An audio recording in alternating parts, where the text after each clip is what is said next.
occur. So a plan is very, very important in terms of managing a medical or conditioning process. So the first thing is to try and preempt things, to try and have in place protocols which you can turn to in the event of any particular medical problem. So Ashley mentioned the concussion protocols, and that's a good case in point. Don't wait for a head injury and then say, what are we going to do about it? Know before you, not only before you go onto the field, know before that season starts how that process is going to unfold, and make sure that every other member of that management team understands how you work with every particular injury which might occur. So that the coach is not surprised that his player is going to be out for 1 or 2 or 3 weeks or 3 months when a particular injury occurs. It's part of the system, it's part of the process, it's been negotiated before and it's well understood, and the reasons for that are well understood. So I think we're in a much better position now in terms of scientific knowledge to be able to explain some of those decisions. So Ashley mentioned the fact that teams are successful when you use a smaller number of players. So you have a smaller group that carries the team through the season, that team is going to be more successful, correct? And we know why. Because the greatest predictor of injury is previous injury. So if you've had previous injuries, you're more likely to suffer from injuries down the line. And we now know for something like concussion, for instance, that if you've suffered a concussion and you go out onto the field without having recovered fully, you're 60% more likely not only to suffer further concussions, but further musculoskeletal injuries, injuries of other areas of the body. So there's good science which now shows us that you need to manage injuries properly, and we can turn to science and have a discussion with the management team before the season starts and say, listen, we need to manage each of these properly for the following reasons. Give me an extra week or 2 weeks to do this properly with my team, and we'll be able to carry your team forward through the season with greater success. So that's the one aspect, is to use science to prepare yourself, your players, and your management team for what's coming. The second thing relates to relationships. And I think it's very, very important to understand culture. We've heard that term time and again. And to buy into that team culture. So that means that you've got to understand that the team's there for a purpose, and that you're not sitting in a medical office one-on-one with the player, that there are other people involved. And that's what distinguishes and what makes working in a team environment so exciting, is that you're actually accountable not only to yourself and to that patient or player, but to a range of people. And that extends to the management, it extends to the team owners and the administrators, and it extends to the supporters. So it's quite a challenging environment to work in, but it's one that you have to acknowledge and embrace. And you need to understand that sometimes those decisions are there. You mentioned the long-term health of the athlete, but sometimes the long-term health of the athlete might be compromised in what I call a negotiated settlement. So you've got the cup final coming up and the guy's got a grade 2 ankle sprain. It's not a head injury, so you're not risking his life, but you know that in the interest of his ankle, it's not the best thing to play, but in a negotiation with the coach, with the player, with the rest of the medical team, you've decided that player needs to be on the field because he's your number 7 or your number 10, and you want him there for at least the first 45 minutes, and you've weighed up the pros and cons with that player and with the key individual decision makers, and you're going to put him on the field. So those relationships are very, very important, and communicating is very, very important. So those would be my 2 most important lessons that I've learned. Thank you, John. Awesome, fantastic response. Godfrey, over to you. How did you see your role in assisting the team to reach its goals? Good morning, everyone.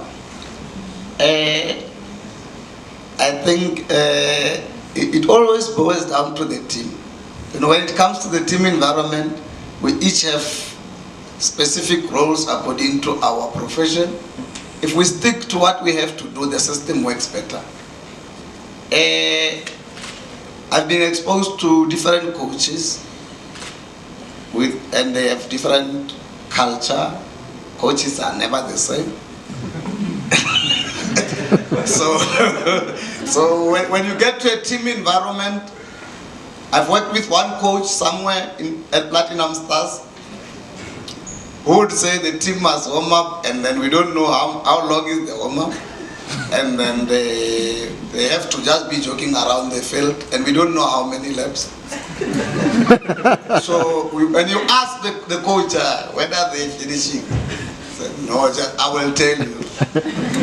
And you see now, as a physio there, you also have to understand the character of the coach you work with. So that was his warm up, sometimes 30 laps.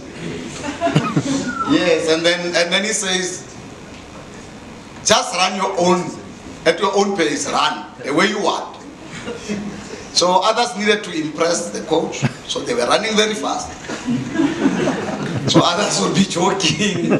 So you need to understand your role as a physio and the character of the coach that you work with. So my role has always been, let me do everything in humility. You know, as a professional, you need to be very humble, because you cannot throw your weight around. Remember, the coach is the boss. So we need to create a culture where we talk, we communicate, and say, this is what the coach needs. This is what the medical team can offer. Hence, you need a united medical team. Because somewhere you will work with other medical people, you know, the reality out there.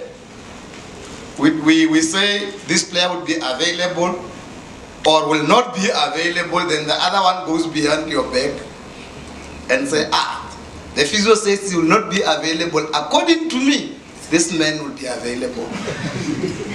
So you know, it creates a bigger problem. That's why we've been sending our players to Prof from Platinum Stars. You know, where at least we get guidance and all. You know, your role is also to provide proper guidance. And you make decisions that are informed as a physio. Because at Platinum Stars there was no doctor. So I was the head of medical. So imagine now I have to make decisions on concussions and injuries. So you need to be humble enough to know that you will not know everything. Investigate, refer, and have a collective decision with other team members to say this is where we are going, and we must not be guided by emotions. We must be guided by science, because we are scientists. And I think that is the reason why Coach Pizzo called me, headhunted me from Platinum Stars to go to Mamelodi Sundowns to work with him, because I worked with him before. So I think we just need to stick with what we can do and try our best daily and stick to science and protocols. Be very professional about it and not compromise the health of the athletes. That's what I've been doing. Hence now I'm called a champion. I'm with Mamelodi Sundowns and I won the league. Thank you. Thanks, Godfrey. Get medical as a physio. There's a reason for physios to get their qualification. Hugo, I'm going to go back to you, and please carry on formulating your questions. Hugo, often the head coach is often the one pushing for the availability of a player. In your role as the head coach and a very experienced head role, what are your non-negotiables in this process? Yeah, it's quite interesting, Adrian. Hopefully, I notice you've got your arm around John for this question. So just hopefully we don't select on after our warm-up our team, so that is protocol. Yeah, I think what is important and not negotiable regarding relationships that we're talking about, strength and conditioning medical team, is the safety and the healthy of the health of a player. So, and John mentioned it. You can, as a head coach, the player is always important to me, and obviously we differ a lot between what we want to achieve and when we want players back and how quickly we want them back. But when it comes to an ankle or a knee, we can still take chances, I think. But when it comes to concussion, I think it's quite severe. Flu, it's quite severe. Those kind of things. So the player is always first priority for me. We believe, and we don't always get it right, if we look after the player and we keep him happy, not necessarily happy but healthy and fit, the team will benefit and the organization will benefit from that.